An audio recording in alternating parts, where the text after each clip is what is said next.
Good day sir, I'm Angel Diaz-Dar. Ngayon ay pag-uusapan natin ang kahulugan ng evidence, ano ang medical evidence at ang 4 na uri ng evidence. So ano nga ba ang evidence?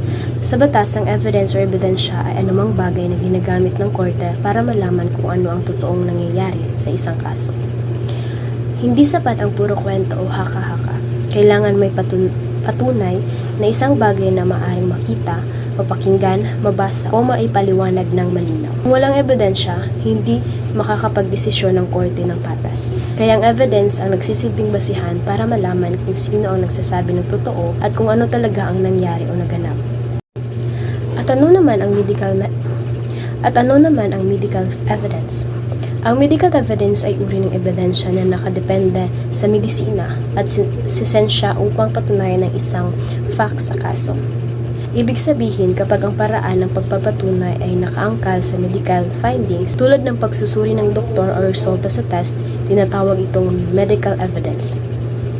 Maaaring kabilang dito ang findings mula sa physical examination, laboratory test results, mga larawan tulad ng x-ray, CT scan, o wound photographs, at pahayag ng isang physical evidence o medical expert.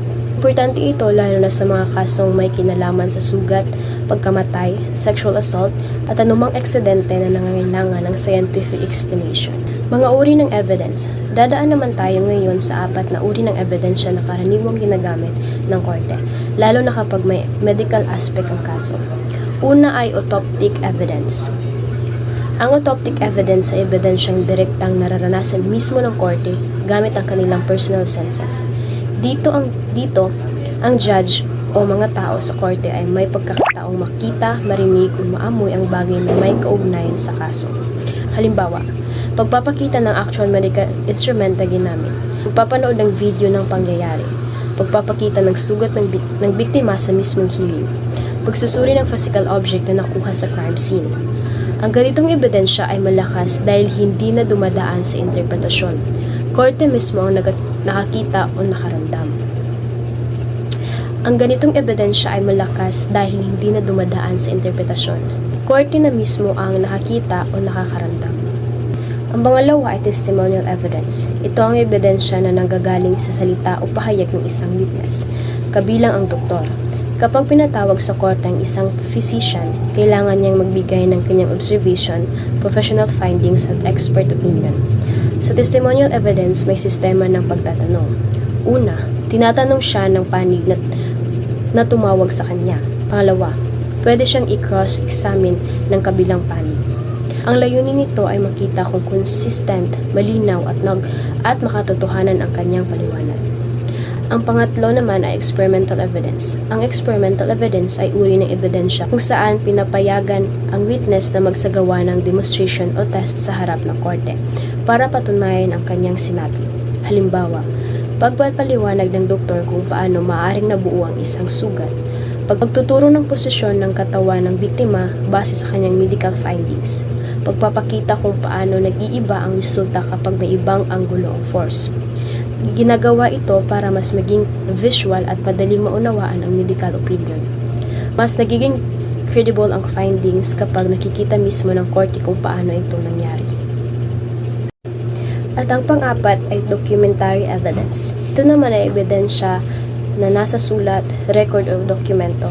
Ito ang isa sa pinaka-importanting uri ng medical evidence dahil karamihan ng medical findings ay recorded. Kasama dito ang medical certificates, hospital charts, laboratory results, image result tulad ng x-ray o ultrasound results, autopsy reports, at kahit handwritten notes ng doktor. Mahalaga ang documentary evidence dahil ito ay permanent record, hindi nagbabago, hindi basta naaalis, at formal na bahagi ng medical documentation. Mahalaga ang iba't ibang uri ng evidence dahil hindi lahat ng kaso ay madaling ipaliwanag. Ang korte ay hindi medical expert at kailangan ito ng scientific basis. Mas nagiging objective ang paghatol kapag may malinaw na physical, testimonial, experimental at documentary proof. Pinapalakas nito ang justice system dahil nakabase ito sa fact, hindi opinion. Sa kabuuan, ang evidence ay nagbubukas ng tunay na pangyayari Ang medical evidence naman ay gumagamit ng sensya para palakasin ang katotohanan.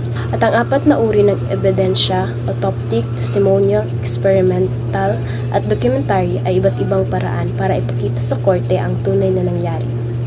Ito ang nagsisiguro na ang hatol ay makatarungan, objective at may matibay na basihan.